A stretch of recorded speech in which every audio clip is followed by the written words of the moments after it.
Hey everyone, I'm Rich. Alright, here it is, the Pixel 9 Pro XL, or I like to call it the Gemini phone. After 1 month of using it and about 200 some photos later, and looking at all the Google's release videos and just seeing all the artificial intelligence features on here, it's basically a Gemini phone, okay? There are many things I like about this phone that makes it stand out from a lot of other competitors, especially in the Android space. It also looks like it can take on Apple here because the body is pretty similar to the 15 Pro Max. I mean, it also weighs exactly the same, 7.8 ounces. First, I really like this dope power button animation where the screen fades from left to right with always on display on. It also illuminates a clean white ring on the front camera, and I just appreciate Google's take on this as it's really a nice touch and gives the Pixel 9 Pro XL that nice little cherry on top. Google Pixel phones always haven't been perfect. You know, they always had these weird uneven bezels on the top sides. Some of the camera sensors were a little bit outdated and some pretty slow charging speeds, all right? But Google really stepped up some things this year, like the biometrics, not only through their facial recognition here, but through their fingerprint ID sensor as well. I mean, this thing is really, really fast, okay? They're using a new ultrasonic sensor here. The specific unit is Qualcomm's 3D Sonic Gen 2. This is the same one that's used on the Samsung Galaxy S24 Ultra. I used Pixel phones in the past and I can't help to feel that they felt a little unreliable sometimes. You know, you always had to make sure your finger was at the right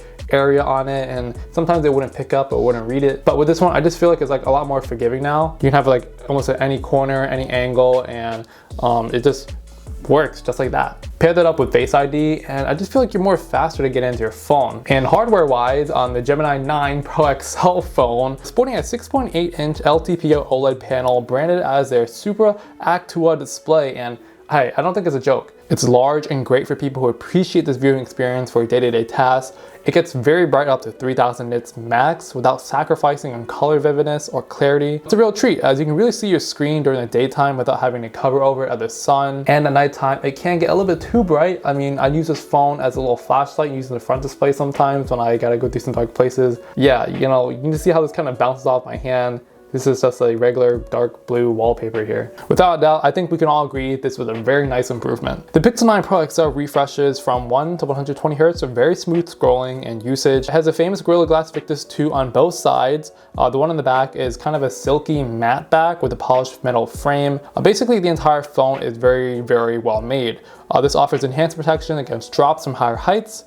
It resists scratches way easier than a lot of other phones. I put this phone in my pocket with the same keys as mine, which is not a good idea, like the ones right here. What's better now too is the bezels are just even all throughout, top and bottom, thank goodness. It just makes the Pixel 9 Pro XL look more sleeker. And lastly, its IP68 dust and water resistance rating. It's always a nice treat to have on here. It can provide a peace of mind from elements like rain, dust, or even dropping it in water accidentally. The big takeaway here though is that it just feels really good in the hand. It's smooth with the rounded sides. It doesn't really get as oily as I noticed, and I'm gripping it from all different types of angles. It doesn't feel any jarring or sharp. You have the antenna band lines on the top sides and around the corners. You got the big G for Google on the back. And yes, of course, you can't miss out their large and huge camera island that juts out.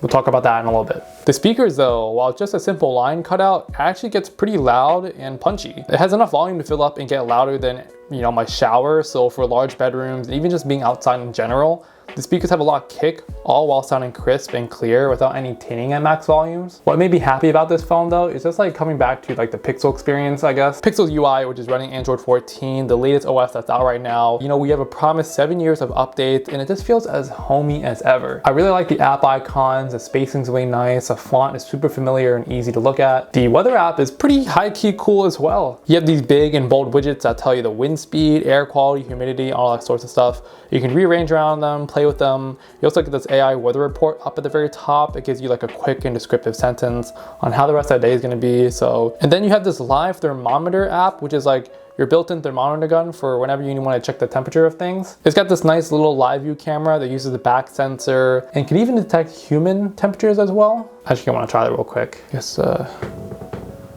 we could do that here. I'm around 93 degrees. Okay, well, I'm not gonna think that's accurate. You know, I'll take it for what it is. I guess if you're cooking or you wanna check how hot your foods are, and maybe you can kind of point it, you know, your little coffee, or if you wanna check like a quick temperature readings of the pipes or any HVAC system, any industrial equipment, you know, it's right there. All right, let's get into all the good stuff. Artificial intelligence, the Gemini section, cameras. This phone has the best AI integration I've ever seen on a phone yet. most of the processes when it comes down to like generative photo edits. And of course, Gemini leverages all of Google's services and large language models to process data. Gemini can answer a lot of questions, way more than we could probably even think of. With just a hold of a power button, Gemini will slide right up from the bottom, and from there you can text it, or better yet, ask it things. All right, so the other day I had someone call me quirky, and I didn't quite frankly know what it meant. So the other day somebody called me quirky. What does that mean? Is that good or bad? Quirky is a term used to describe someone who is unusual, eccentric, or strange in a playful or interesting way. It's often seen as a positive trait, as it suggests someone is unique, creative, and not afraid to be different. So being called quirky is generally a compliment. It means you have a distinctive personality that sets you apart from others. Okay. Hey. Now I know. All right, how about something a little bit more useful? Hey, so my car's check engine light came on. What do I do now? Don't panic. A check engine light can be a bit alarming, but it doesn't always signal a major issue. All right, so I'm just gonna turn volume down, but you can see all these prompts that they tell you right here. So they'll tell you what to do, whatever the heck. Okay, can you find me some mechanics with above 4-star ratings in Philadelphia? Here are some mechanics in Philadelphia with at least a 4-star rating. Mobile Mechanic Pros of Philadelphia at 601 West Fisher Avenue, Philadelphia, Pennsylvania, 19120. All right. And then, cool, how much should a typical oil change cost? All right, so it'll spit out its own little information here. Oil change should typically cost around, $35 to $100 that you see right there. It's pretty useful sometimes. I feel like it can get very interesting depending on what type of questions you ask it, and it could be very helpful depending on who you are. I'll have to give it like a few more weeks and months over time just to get kind of familiar with this and kind of treat it like a tool. There's a crap ton more that Gemini can do. What I found useful was summarizing YouTube videos. You can just copy the whole link and just paste it in Gemini, and it could take something from like a whole hour podcast. It'll spit it out to something even smaller. Circle to search will always be one of my favorite features anytime I want to find a brand of a product. It's seamlessly built into the Pixel 9 Pro, and I really like this a lot as well because I can be on Instagram, I can be on the website, I can search anything I want and just circle it if I don't know what it is. I don't want to get too far into Gemini as I think there's a whole lot more, especially when it comes to the photo side. The most popular standout ones are Add Me, Reimagine, and Autoframe. First, Add Me, what it does is it simply merges 2 photos into one amazing image. So if you're with a group of friends or by yourself and you want to include everyone in the picture, you can have someone take the first picture, trade it off with a friend, then you hop into the frame and take it again. And what it does, it'll merge those 2 pictures into one. Google's camera system starts searching around the area and creates like a little depth map. Give it a few seconds and you get a really nice and integrated picture. I think Add Me is really cool. It's a nice conversation starter for some friends. It does get some things a bit wrong. Some things might look a little Photoshop, but if you get it nice, if you get it done right, it can actually look pretty good. Then there's Reimagine in the Magic Editor app, which is Google's name for its AI editing tool. What's cool here is that you can prompt a change simply by text. So if I circle the background on something, I can ask it to add thunderstorms. Give it a few seconds and it'll spit out some pretty cool results. Sometimes if you zoom in on the areas around the edges, you'll probably see like some AI goop. What surprises me most is more on Google's take on masking out certain areas.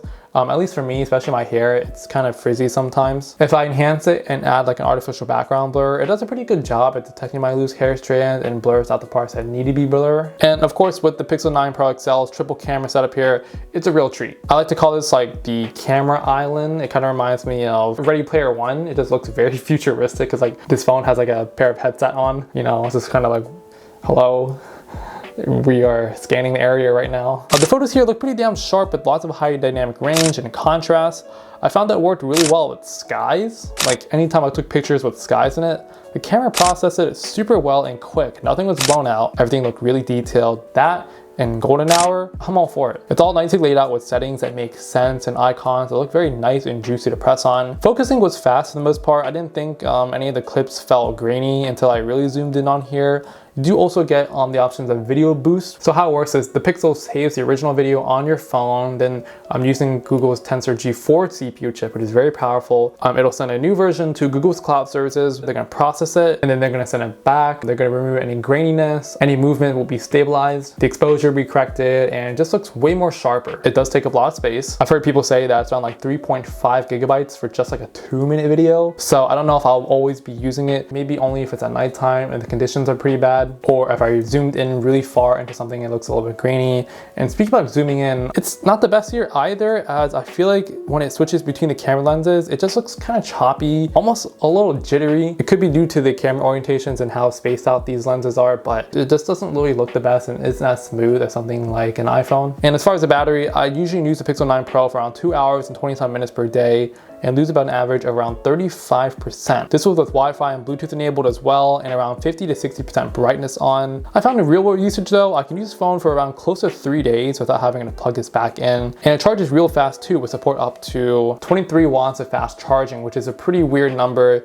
You'll probably get most maybe 18 or 19 depending on your charger. But yeah, there's just a ton more features on the Pixel 9 Pro XL. I just think it's a great overall phone in general. I think if you compare this to Apple's latest release of the iPhone 16, I think Google definitely delivered on their artificial intelligence sector here, while Apple kind of fall behind on some. I think this is the phone to get this year. Probably the best Android phone I reviewed in terms of its price, its value, and all this AI software Gemini feature. It's a Gemini phone, okay? It just has a really good body, and if you have the time to invest yourself into it, there's just a lot of features out there which I can't even fathom or do all of it. It would just take me all day to go through all the features on it. But yeah, let me know down in the comments below. Are you looking at getting the Pixel 9 Pro XL? Are you gonna get something else? Anyone with the previous generations, how's it treating you? I wanna know your thoughts down in the comments below. But until then, that's all I got. Thanks so much for watching. See you next one.